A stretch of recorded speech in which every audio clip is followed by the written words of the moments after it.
Hello YouTube, we are back with another champion guide. We're just doing an updated one for 65 now that the legendary servers had the addition of Ostenoth and the In Their Absence raid clusters with the addition of Northcott Farms, Lost Temple, Stone Height, Sarisuma, all that good stuff. So we'll quickly go over red and yellow line with trait setups, a little bit about legendaries, and then we'll focus on the gear as that's the biggest thing that has changed. So for virtues, for every spec that you're using as a champion, it's always about morale and tactical mitigation. So fidelity, loyalty, honor, and fortitude give you most amount of morale while also giving you a bit of tactical mitigation. The fifth slot of justice also gives you some morale and a little bit of tactical mitigation. However, it gives lower morale and tactical mitigation than something like fidelity or honor, right? So if you need more tactical mitigation, then tolerance is a good fifth slot over justice. You sacrifice a little bit of morale, but you get a little bit more tactical mitigation.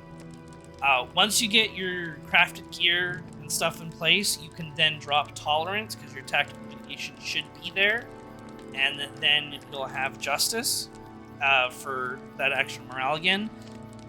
Stat-wise, you want morale to be at about 4.4 to 4.5 unbuffed. I have currently right now I have just a fancy morale scroll that I got from the Hobbits. You can buy these from the store. They're not the LOTRO store. They're not totally like that expensive. It's like I think you can do like 250 for like 5 or something like that to help with your morale. But you don't need it. That's just why mine's sitting at 4.6 right now. Tactical mitigation wise,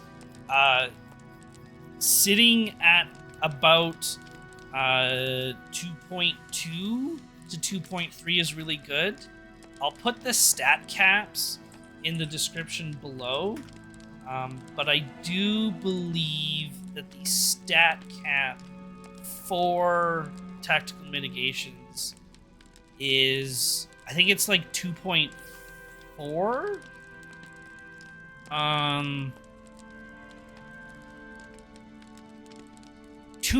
It's 2.4 on tier 2 when you have debuffs on you. 2.2 is just the flat like so-called cap without any debuffs on you. With scrolls and the buffs of other classes like Captain, if you're sitting at like 2.1 or 2k, that should get you enough to hit the 2k, the 2.2 tier 2 cap. But when you start getting debuffs on you and stuff, having a little bit more can be beneficial. So yeah, that's why I say anywhere between 2.1 and 2.3, you're in a pretty safe spot. And that will also give you room to start like changing your gear around for other things. All right, for red line, this is what the trait tree setup looks like. The biggest additions from Moria, so from 60 to 65, which is putting more points into stalwart blade to get more vitality, and having 1 point left over, so I just put it into killing spree because nothing else is really useful. If you really wanted to, you could take out a point. You could like remove this point, take a point out of battle reflexes, or like maybe like a 1% crit chance, or wild swings. You know, just you could take a point out of something. Damage for strike skills, right? You could remove a point out of there, remove the point from killing spree, and then you could get a little extra vitality if you wanted to. You could do that. This is just what I have for now because I'm mostly doing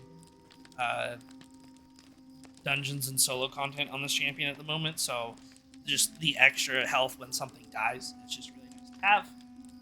But yeah, for the most part, you want to put the majority of the points to Stalwart Blade, and then if you need to do some rearranging for a little bit of extra vitality, go ahead and go for it.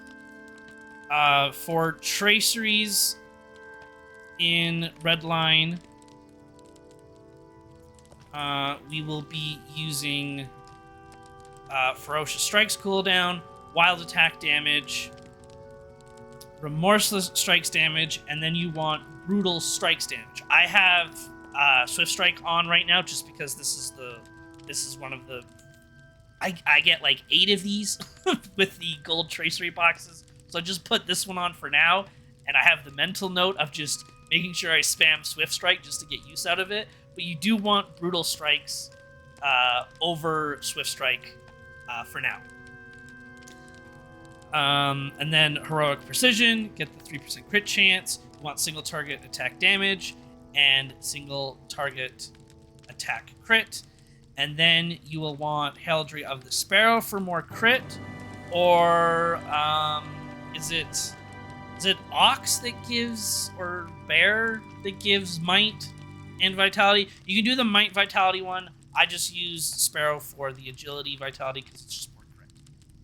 And I like having more crit right now because my crit rating is actually quite low compared to my Mastery, which is essentially at the cap. So that is the Traceries. Now going into Yellow Line.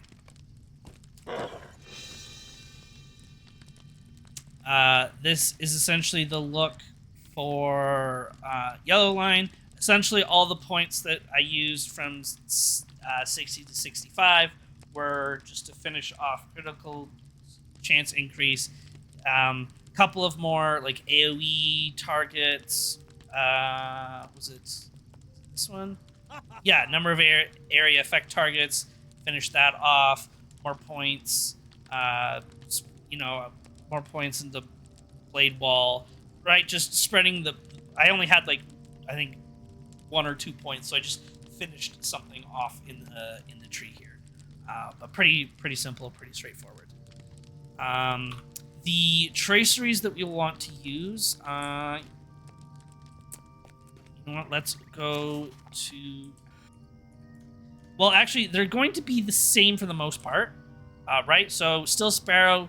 This will be AoE target damage and AoE target critical. We're still going to have Heroic Precision. And then the traceries we would use... I should have started in Rivendell, but that's okay. Let me just pull up my spreadsheet here. Champion Yellow Line. Here we go. Exchange of blows, melee damage, right? So basically just more damage is being done and reflected there. Battle Frenzy cooldown, which is just a must-have in yellow, and it's really fun to have as well because you're basically just spamming this ability, and you'll have so much fervor, and it's just really fun. And you can spam all your crazy AoE abilities, and then Blade Wall damage and Raging Blades damage, right? So buffing Blade Wall damage and Raging Blades because it's only a 10-second cooldown, so it is quite fun to use. And so those are the traceries. Now gear, which is both the same for red and yellow, aren't really for the most part, right? So the yellow line is the raid set, right? Because it gives us area effect crit chance. So this is the BG raid set that we've had previously, and then the 5% melee damage. The red armor set is from Ost Dunoth, the new raid that was added. This just gives us we get to keep that melee damage, but then rather than the blade skill area effect blade storm stuff and the the potency of Born for Combat stuff, we get more fervor in single target, which is super fun. And then Merciful Strike becomes punishing blows. So this is basically our useless skill, Merciful Strike, which it gains. Basically, it's going to do more damage, which is good. There's going to be a more powerful version of it in a later armor set at a future level cap. I don't know if it changes our rotation a whole lot. I don't have the armor set. I haven't really tested a whole lot. But the biggest thing of it, right, is just we now gain more benefits for an armor set while maintaining the 5% melee buff, rather than having AoE stuff in Redline, which had no purpose whatsoever. So now we're gaining more fervor, and we have a fancy new skill to hit, which is fun to use. And then the rest of the gear, aside, if crafted stuff is good enough, right? The Enidwythe rep cloak and pocket is really good. There's a good offhand that comes from the raid. I think the bow drops from there as well. Otherwise, you can get a bow from. I think it's the Doom of Karis Gelibrin skirmish. Otherwise, what you can be looking for in terms of Mirkwood instances, there's a good neck that comes from Sword Hall. That will be replaced by something in the newer dungeons that we just got. But there's also a decent ring from Warg Pens. Dungeons of Dugaldor, of course, has the defensive earring, right? We have it gives us some crit rating, but also a lot of vitality and some extra tactical mitigations, which is really good. There's a good defensive ring from SG. There's a good set of gloves from SG that gives just a lot of raw stats. So it's good for a 6th armor piece if you wanted it over the crafting stuff. Raid-wise, in Mirkwood, there's also another good neck. There's some bracelets as well that drop from there. This is one of them here. Comes from the raid, the Mirkwood raid. There's a crit heavy ring, and I think there should be. Oh, there's a nice crit heavy pocket item as well. If you didn't want to use the defensive Enidwythe reputation one. Otherwise, from the new stuff that came out, we have Stoneheight gives a really good bow. It gives a crit heavy bracelet. It gives it also gives a vitality, or sorry, not a bracelet. It gives 2 rings. One's more like agility focused with some vitality, so it has a lot of crit, but the other one gives basic as it's just more physical mastery and less crit, but it still gives crit rating. So there's 2 rings that you can use there that will make you nice and tanky. There is also, I think there's a cloak that drops from Stoneheight, and then there's a really defensive heavy ring from North Cotton. There's a really good cloak from North Cotton Farms that drops from the 2nd boss.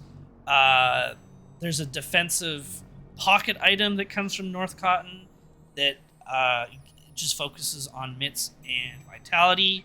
Sorry, Surma has a really good bracelet. Again, really just like might heavy bracelet.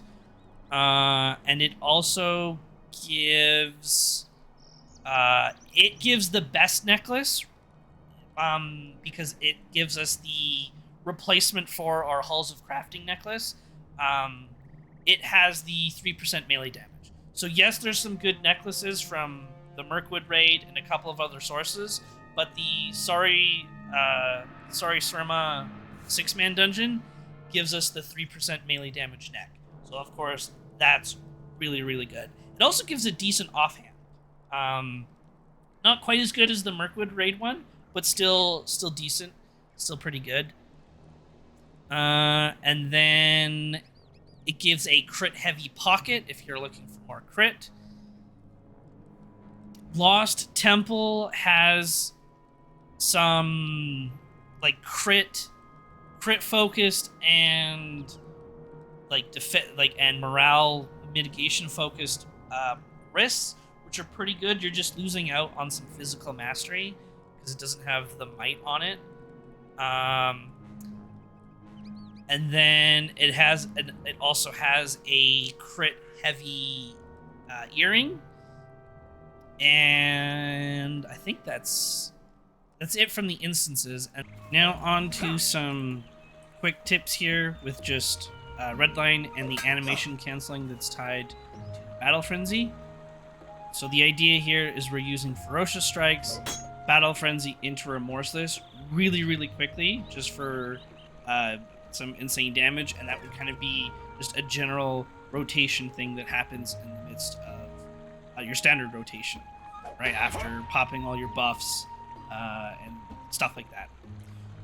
So start with Devastating Strike, Wild Attack, Swift Strike, build that fervor. Ferocious, right into Remorseless because of Battle Frenzy used in between. Right, so if Battle Frenzy wasn't there, it would look more like this. Whoops. Hold on. Here we go.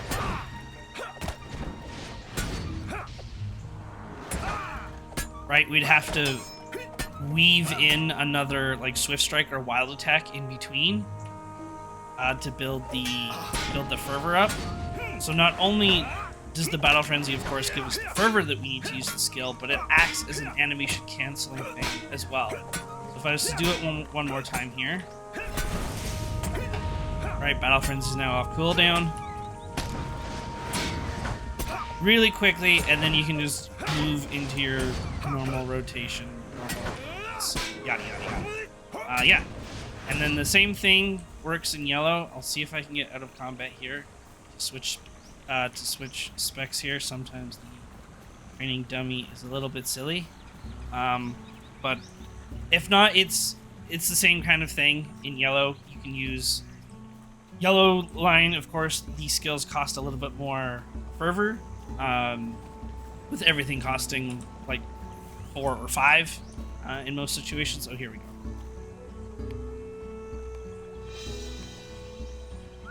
So I'll do Raging Blades, Battle Frenzy into Bladestorm just to show you that the same kind of thing can happen for some crazy damage. Right, so we'll build up our fervor here. Alright. Raging right into Bladestorm. And we just continue our rotation like normal. And because yellow line, the abilities come off cooldown more frequently, you can do it a lot more. And that's also really fun. But yeah, same kind of thing works in yellow with Battle Frenzy here. I'll do it one more time. We'll do, just for fun, I'll do Bladestorm into Raging Blades this time. Build our fervor. Okay. Bladestorm. Frenzy. Oh, I accidentally hit the wrong button. But you can see that we still canceled the long animation of Bladestorm. You can use Clobber as well to animation cancel. But Battle Frenzy is, of course, just more fun, and it's also more efficient on your fervor, because of course clobber costs fervor. So now if I was to use Raging Blades into Bladestorm without Battle Frenzy, this is what it would look like. Right? We again have to build fervor up to use it, so you just use... So rather than building the fervor in between the two skills, why not just animation cancel it with Battle Frenzy, gain that fervor, and then we can use two skills. So one more time.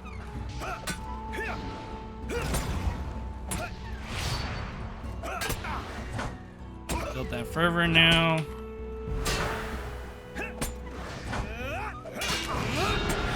Boom. Lots of AoE damage. And then we just move into normal rotation thingies. And now it's coming off cooldown, so we can do it again. Boom, boom, boom. Yeah, so those are the quick tips for both red and yellow line, and that will also conclude the guide for champion. Hopefully you found this helpful, and if you did, leave a like, leave a comment. If you're a fan of blue line, please let me know. I'd love to hear people talk about blue line for champion, as I don't play it a whole lot, as especially not at this on this server at this level cap. It's just not efficient enough to work. At least not for me. But if you can make it work, I'd love to hear about it. We still have a Guardian Guide coming, Captain Guide, Hunter Guide. Not going to talk about, or not going to do Dungeon Guides just yet. Going to wait until the nerfs or changes happen to the dungeons. Right, the 3-mans and 6-mans are still kind of overtuned, so I didn't want to make a guide on the dungeons just yet, and then a week later it's kind of irrelevant because they could have made them easier, they could have changed things, totally add or remove bosses, who knows, right? I didn't expect the last boss of SG to get such a massive rework as it did, so going to just wait to see what they do with the dungeons, and then we'll make dungeon guides. But yes, thank you very much for watching, and I hope to see you in the next video. Bye-bye!